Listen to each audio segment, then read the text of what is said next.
un certain nombre de choses. La dernière information que je voulais partager avec vous, qu'on avait et qu'on n'a pas rendu public.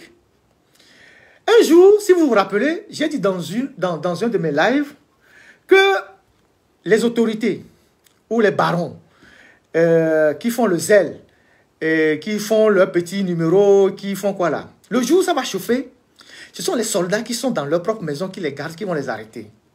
En fait, je faisais allusion à quelque chose, je n'ai pas voulu aller dans les détails. Bon, les gens ont entendu ça comme ça, mais je n'ai pas voulu aller dans les détails. Et c'est vrai ce que je dis. Le jour où ça va chauffer là, ceux qui vous gardent à la maison là, les militaires, les policiers, je ne sais pas quoi, les gendarmes qui sont avec vous à la maison, que vous exploitez d'ailleurs. Parce que c'est des gens qui sont corveillables et taillables à merci à vos domiciles.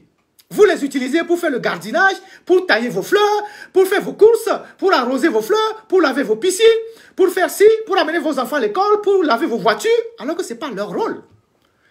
Un militaire, un policier, un gendarme ne peut pas dire qu'il va au boulot, il se retrouve dans la maison d'un baron ou d'une femme de la République, lave les voitures, nettoie les toilettes et fait tout ça. Ce n'est pas son rôle. Ce n'est pas pour ça qu'il est payé.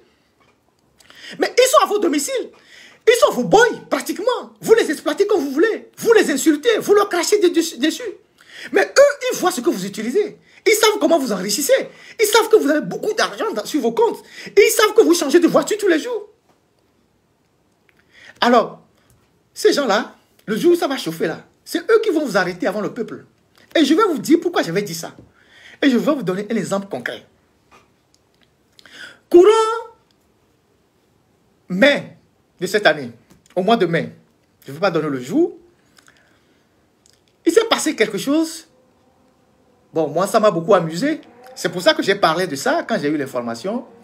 Au domicile d'une des femmes de Fort Gnassingbé, qui vit derrière l'aéroport, juste derrière la clôture de l'aéroport, dans le prolongement de Togo 2000. Quand vous passez par là, vous allez voir en face de la clôture de l'aéroport une maison un peu de couleur noire, peinture un peu noire, et beaucoup de soldats sont devant. On a fait une petite une terrasse, on a mis des chaînes, tout ça. Les soldats gardent les motos là-bas. C'est le domicile d'une des femmes de Fort.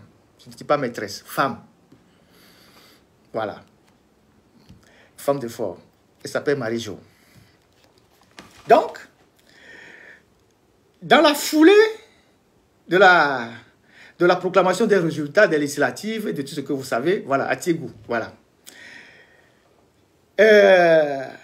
Cette femme est partie chez des amis pour faire une fête avec ses gardes-corps.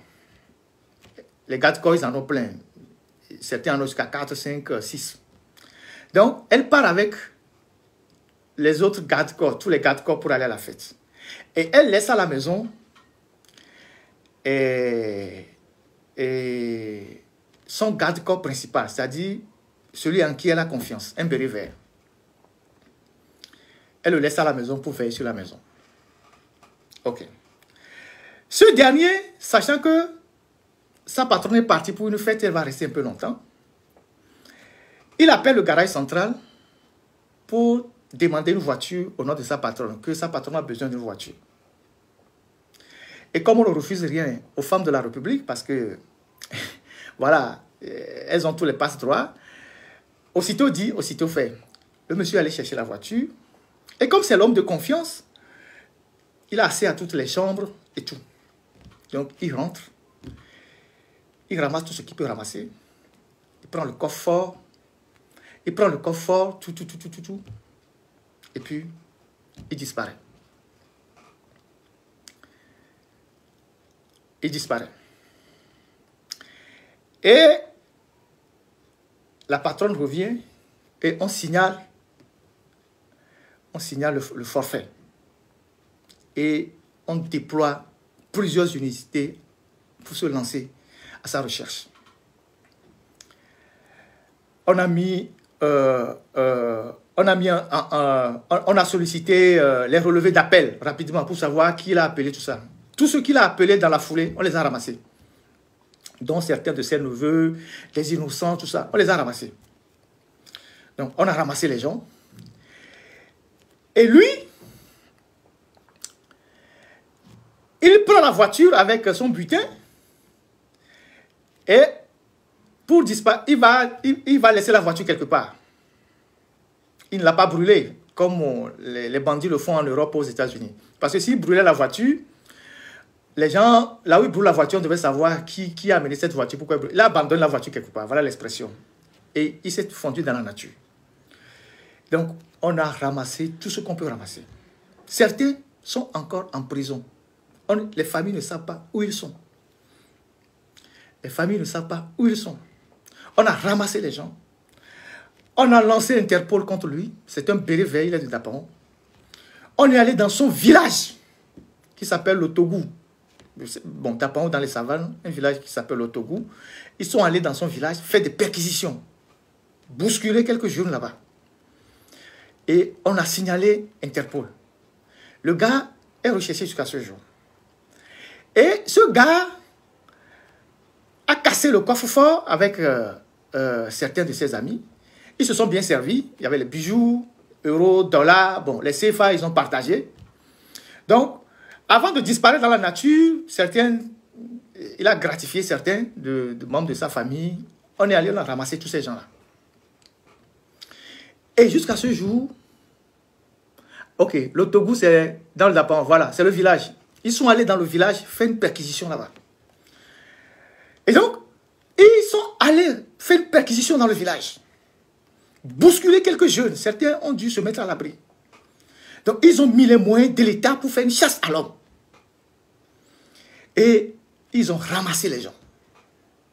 Et on a mobilisé les moyens de l'État pour traquer ce monsieur qui n'ont pas retrouvé jusqu'à ce jour. En tout cas, selon mes renseignements, pas encore retrouvé, je ne sais pas s'ils l'ont pris. Il a disparu dans la nature. Et donc, ces proches qui ont été arrêtés, dont certains jeunes innocents, ils sont encore détenus dans des lieux secrets. Les familles sont en train de les chercher. Donc, vous voulez qu'on ne parle pas de ces choses-là? Ce sont des choses qui se passent au Togo, où il y a des lieux de détention cachés, où les militaires sont détenus, des civils sont détenus. C'est ça le Togo. C'est ça le Togo. Donc, c'est pour ça que dans une vidéo, j'avais dit que le jour où ça va chauffer, ce sont les militaires qui gardent ces barons-là, qui vont les terminer, qui vont les arrêter même avant le peuple. Parce que ces gens-là, il y a un décalage entre le niveau de vie de ces gens-là et les militaires qui les gardent. Parce que personne ne peut garder quelqu'un qui vit dans le luxe et lui, il est dans la pauvreté. À un moment donné, l'instinct humain l'amène à réagir. Donc, ce soldat, qui était un soldat loyal, qui gardait cette dame depuis des années, qu'est-ce qui a pu le pousser à passer à l'acte? À aller casser le coffre-fort de sa patronne, à prendre l'argent, les bijoux et à disparaître. C'est parce qu'il est dans le besoin. Parce que les autres sont dans un luxe insolent.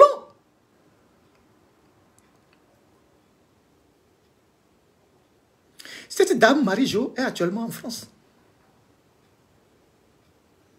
Elle est juste derrière l'aéroport. Donc, j'avais dit ça dans une vidéo, comme ça, sans aller dans les détails. Donc, pour dire à tous ceux qui, parfois, sortent pour dire qu'on partage des fake news, si nous, on veut parler là, le Togo va péter. On va parler dans le respect des gens. Depuis que je fais le live là, ça fait plus de 3 heures. Est-ce que vous m'avez vu insulter quelqu'un? Non. Je donne des informations, des faits. Je ne suis pas là pour insulter les gens. Je suis très éduqué. On ne dit pas ça pour insulter les gens. Non, on dit ça pour informer la population. Que voilà ce qui se passe dans notre pays. Voilà ce que les gens font avec les deniers publics. Donc, si on se met, je parie que sur les 100% d'informations qu'on a, peut-être c'est 40% qu'on sort. Et en plus, quand on était au Togo, on faisait de la censure. C'est 40% qu'on sort. Le reste, on le garde pour nous. Il y a des choses qu'on garde, on attend peut-être même 1 à 2 ans pour en parler. On attend un fait pour sortir l'information. Le jour où ils ont arrêté Katanga, nous on savait. Et on savait comment on l'a arrêté.